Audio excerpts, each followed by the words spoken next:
Bernie Sanders to House progressives, hold strong or the Senate will tank Biden's agenda. Dozens of Progressive Caucus members remain steadfastly opposed to a bipartisan infrastructure bill unless paired with a more expansive reconciliation package. House progressives gathered privately on Tuesday afternoon and recommitted to blocking any effort to split the bipartisan infrastructure bill away from the broader reconciliation package, which includes the bulk of President Joe Biden's Build Back Better agenda. The pledge comes after House Speaker Nancy Pelosi threatened Monday to delink the two, risking key elements of the Biden agenda. According to a public whip count, 24 House progressives have stated their commitment to vote against the infrastructure bill unless it is passed with the reconciliation bill. During the meeting, at least 10 members of Congress not on the list also spoke in support of the strategy, pledging to vote no on Thursday if the bipartisan bill comes to the floor, two sources on the call said. In response to questions from the American Prospect, The Intercept, and the Daily Poster, a handful of other Congressional Progressive Caucus members, including Reps.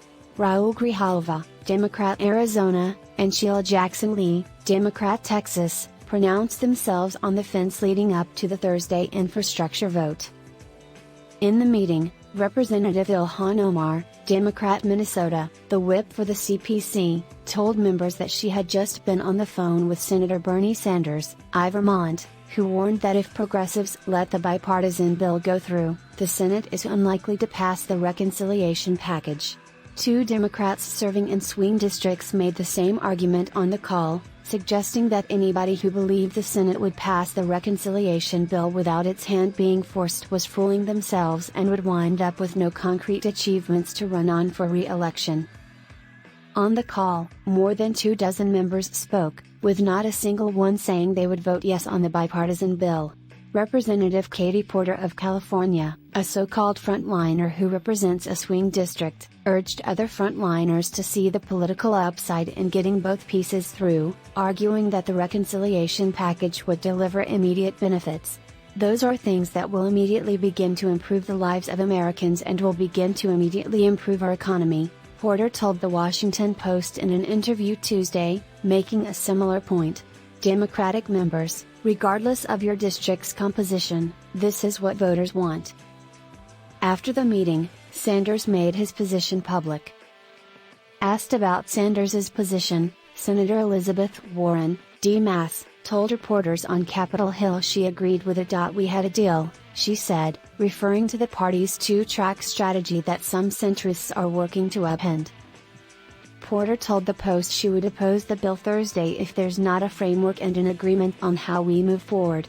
Other progressives, including Representative Ro Khanna, Democrat California, have referred to such a if there's not a framework and an agreement on how we move forward. Which could be the way Pelosi pushes through an infrastructure bill without completing reconciliation. But relying merely on a framework and an agreement risks sacrificing leverage without a guarantee both bills will move forward. Meanwhile, Senator Joe Manchin, D.W., Virginia, has refused to even offer a top-line spending figure for the reconciliation bill, even after Biden asked him for one in a White House meeting last week. Without an agreement on how much spending Manchin can tolerate, there's no chance for anything resembling a framework. Pelosi, asked about Sanders encouraging Democrats to oppose the bill, suggested that she was not pressuring members to vote yes on it. Everybody has to do what they have to do and I respect that, she said. Everybody has to do what they have to do and I respect that. There's no evidence Pelosi is actively whipping her broader Democratic caucus on the issue.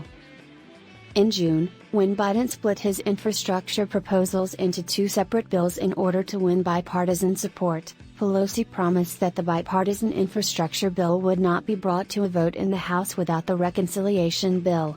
On Monday, the Speaker walked back that promise, saying in a caucus meeting that the infrastructure bill would be brought to a floor vote on Thursday, citing an obscure and flexible highway funding deadline. But with 24 representatives committed publicly to voting against the infrastructure bill on Thursday, and at least 10 more committed privately, Pelosi won't have the 218 needed to pass the bill. Republican House leadership is whipping members against the legislation, and even if the 8 House Republicans who claim they will vote for the bill do so, it still won't have majority support. We remain fully committed to passing President Biden's entire Build Back Better agenda and delivering the transformative change that people throughout this country urgently want, need, and deserve. Moving forward without the Build Back Better Act would put long overdue investments in child care, paid leave, health care, affordable housing, pre-K, community college, climate action, and a roadmap to citizenship for Dreamers, TPS recipients, and essential workers at risk, said CPC Chair Pramila Jayapal, Democrat Washington, in a statement after Tuesday's caucus meeting. Pelosi had told a group of corporate Democrats led by New Jersey Representative Josh Gottheimer that the infrastructure bill would receive a vote by Monday, September 27, but decided to delay until Thursday because it didn't have the votes to pass. Rep. Peter DeFazio, D.O.R., chair of the House Committee on Transportation and Infrastructure, is tasked with managing the infrastructure bill on the House floor, but is also a Progressive Caucus member and has trashed the bill repeatedly to reporters in recent days. When asked about his vote, a spokesperson for DeFazio replied he thinks the chairman's words speak for themselves. In fact, he's managing the bill on the House floor right now. But on the floor, he praised the bill as historic, making his position inscrutable.